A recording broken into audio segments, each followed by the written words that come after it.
Our journey begins.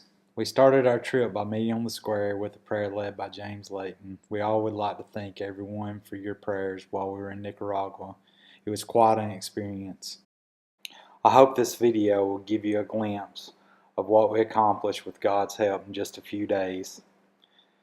During this video, each Etheridge team member will talk about their experience. We all hope to continue to be involved with the school in Nicaragua, and also hope that everyone that watches the video will see the need to get involved, or maybe even someday go and see the work that is going on over there. In just 9 years, the Nicaraguan Christian School has grown to be one of the best schools in the country, even though it's in one of the poorest areas in Central America. The medical campaign that we had was located on the school property.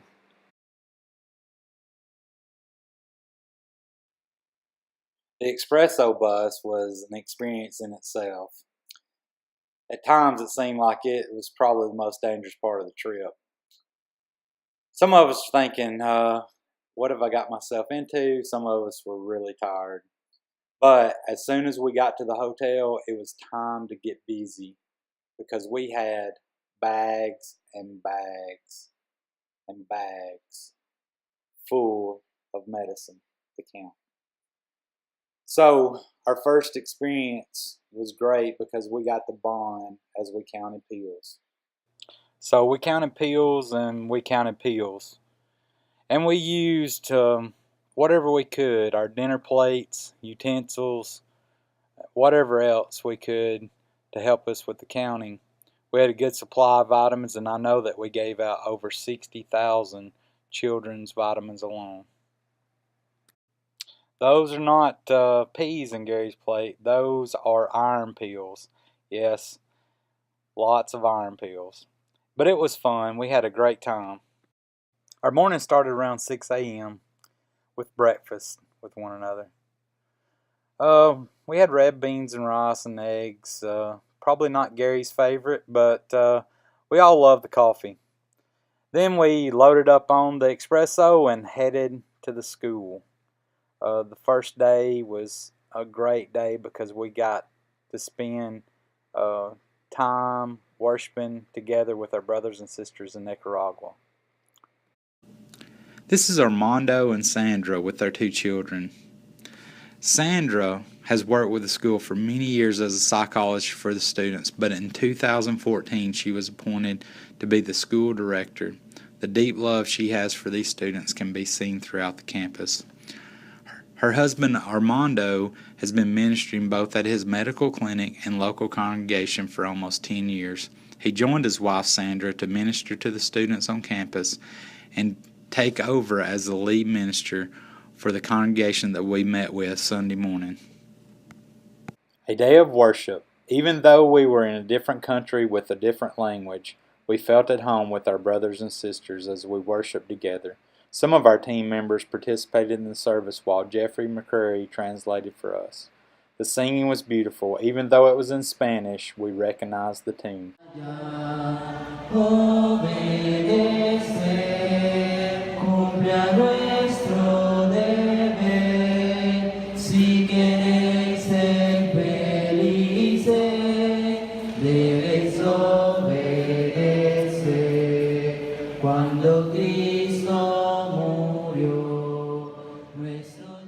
After service, David arranged a very special treat for our team. We were going to travel to a small school out in the country to deliver gifts to those students.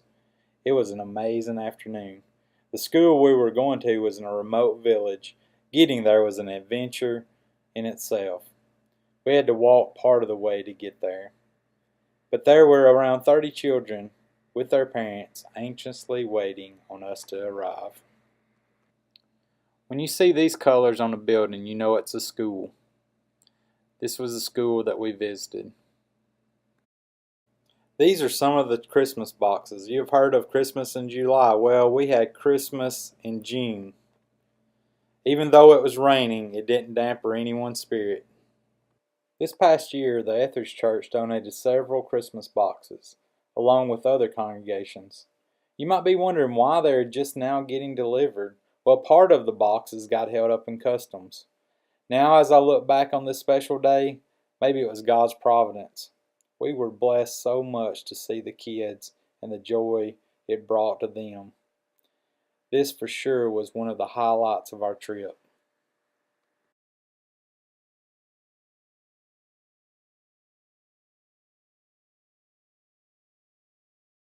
We wanted to stay longer, but it was time to get back on the espresso so we could get back to the school to get to work. Monday was our first day of the campaign. We arrived early and visited all the classrooms, but after that it was time to get busy. It was chaos at first, but then everything fell into place. So I want to quickly, without boring you with all the details, tell you how our clinic worked.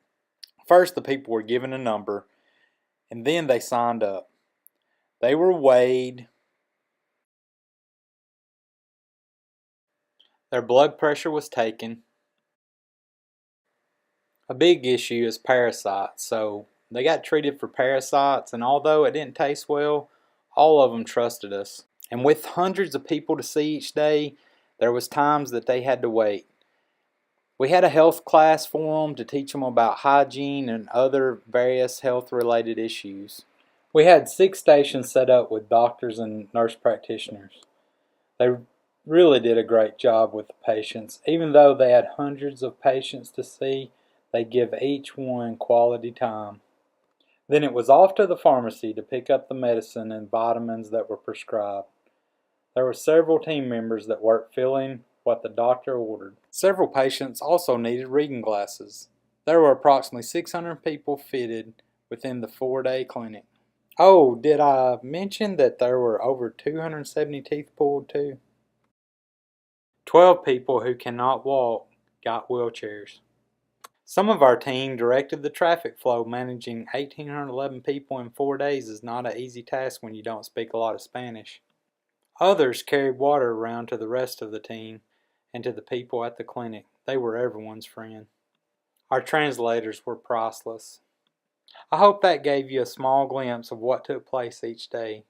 Now I'd like to let you listen to each of our Etheridge team members and what they experienced while on this campaign. My experience on this mission trip was, number one, it helped me to realize that people are the same, no matter where they're from. People in Nicaragua had the same concerns, such as decreased appetite or chronic fatigue. They were worried about infection. Mama's not breathing very well, much the same as the concerns that we would have here in Lawrence County. People there want to feel better. They want to be strong, alive, and to feel well, the same as we want. Number two, I think this mission trip helped me to get closer to God. These types of trips help you to focus on what is really important. We went and served on a medical mission trip, but what we haven't talked about very much is each night while we were there was a revival. The Nicaraguan preachers had a service each night for an hour or so that led to several baptisms. I think that was the true value of our mission. We were there to get them in the building, but the Nicaraguan preachers were there to get them closer to God. And I think we played a very important role in God's work to bring people closer to Him, and that's the most important thing. There's a country song titled, "I Saw God Today." Sometimes in our lives today, that becomes a challenge. Being able to go to Nicaragua is a humbling experience. It was amazing how God works in the lives of 34 people, mostly meeting together for the first time, and transforms them into a team in basically one day. Being able to see the joy and happiness in the children and their parents that someone does care about them physically and spiritually is very rewarding. I was able to work alongside the pharmacist.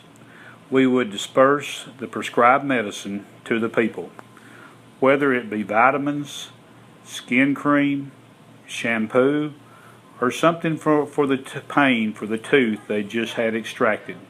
They were all very appreciative. I experienced God in action all day, every day, in the lives of the team, in the lives of the school and its staff, and in the lives of the children and their parents. For those who have little, much will be given.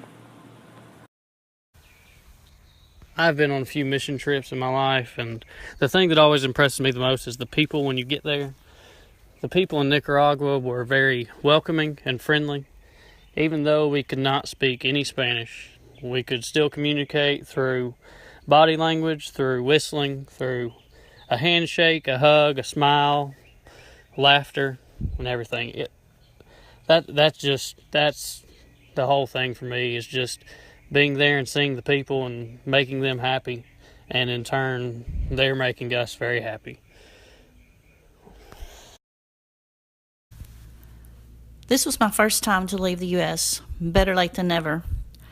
I am so glad we were involved with this medical mission trip. It was, in a lot of ways, what I expected, but had more impact than I could have imagined.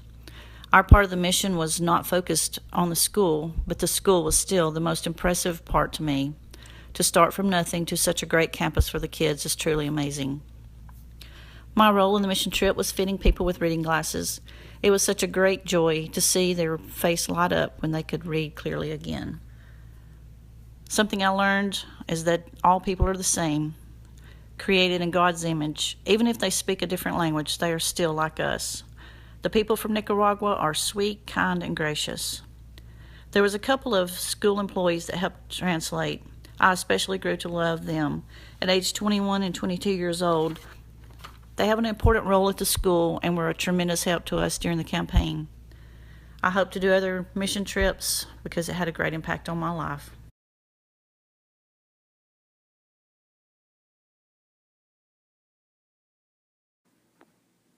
It was an awesome trip. We got to know an amazing group of people from 4 to 5 different churches and help people that really needed it.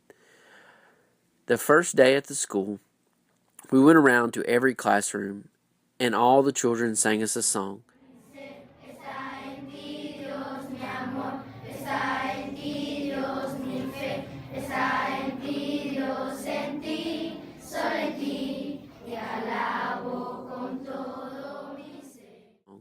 They were so happy that we were there. I had the opportunity to spend 2 days as a dental assistant with Ty, and I went in thinking that it would be more than I could handle. But it was an experience of a lifetime. I was also taken back at how the school and the church had built a relationship with the people in the community and how they were so trusting with our team.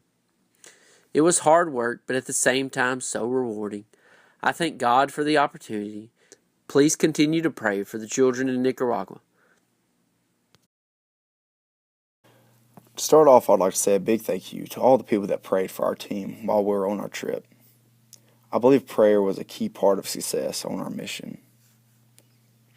One of the things that I think made the trip so incredible is that we all got slightly different experiences, with the exception of the high points that we all got to experience. Some got to carry water around to the team. Some helped with choosing reading glasses. Some were medical help. And then for the few lucky ones, we got to help in the dentist room. As you could imagine, I was quite nervous whenever I found out that I was going to be helping Dr. Joss extract teeth all week. But I wouldn't change my role for anything. It was truly amazing to see the Nicaraguan people fully put their trust in us to help them with their teeth, which they should have, because everything we did was completely up to code, other than whenever Charlie, Will, and I pulled teeth. But you shouldn't worry about those either, because Josh loosened them up for us before we started pulling anything. Another thing that I'll always remember is the love that I saw on this trip. The love that our team showed for one another was incredible. But the love that the Nicaraguan people showed us was even greater. They were also appreciative of the help they received. My eyes were also open to the love that God has blessed us all with. He watches over us every day and provides daily. This alone is worth going on the trip. In conclusion, the trip was absolutely perfect. The team, the work we accomplished, the school in Leon, the people of Nicaragua, and all the many lessons learned over the short 7 days. I wouldn't change a thing. and I'd like to encourage anyone that is interested in going because it truly is a life-changing trip. I look forward to the work we will accomplish in Nicaragua over the next few years. Thank you. A gentleman by the name of David McCrary persistently called me over the course of 3 years about a mission work in Nicaragua. Well, his persistence paid off. I think it was God's providence to give our church family a great opportunity. I'd like to start off and say that this trip was an absolute life-changing experience for me. My faith was strengthened in so many ways. God showed me how much could be done in such a short time, how relationships could be built within hours between people you have just met. It's hard to put in words what we all experienced, but just like Gary said, I saw God and felt His presence like never before. I left a piece of my heart in Nicaragua. The children were the highlight of my trip. They were so precious, loving, and kind. They live in the poorest areas that I've ever witnessed. Part of my role in the medical campaign was that I got to treat everyone who came to the clinic with parasite medicine. Everyone from around 2 years old to 102 years old. Yes, we had one lady that was 102. One thing that I also did was entertain the kids with Snapchat app. They loved it. The adults did too. One thing that I learned the most was that one of the number one communications that God created was a smile. I did learn a couple of Spanish words, but most of my communication was smiles and hugs. I could talk for days about our trip, but one of the biggest blessings of all was to be able to do this work alongside my wife and son, but also to be able to share this moment with other brothers and sisters in Christ. I will never forget this trip and never forget the 34 people that God put together for 1 week to share His love with the people in Leon, Nicaragua. I would like to now briefly talk to you about the school and how you can get involved. The dream was to provide the opportunity for the poorest in the community to be able to not only receive an education, but to receive a Christian education. During a medical campaign in Leon in 2002, David and Brenda McCrary observed that many Nicaraguan children were not attending school. The reason was simple: money for uniforms, shoes, and supplies. The first thought was the need for a building for these children. And after 2 years of research and a small amount of money, land was located and construction began in 2006. In 2007, 103 preschool children stepped foot on campus to become Nicaragua Christian School's first students. So you might ask, how can I get involved? Well, Nicaragua Christian runs because of individuals like you. Churches, Sunday school classes, and other groups contribute to the building fund or sponsor a child. Sponsoring a child is only $40 per month, which provides uniforms, school supplies, and nutritional meals every day. An education centered on Christ changes not only the life of a child, but the future of a country. To learn more about Nicaragua Christian, check out their website, nicaraguachristian.org,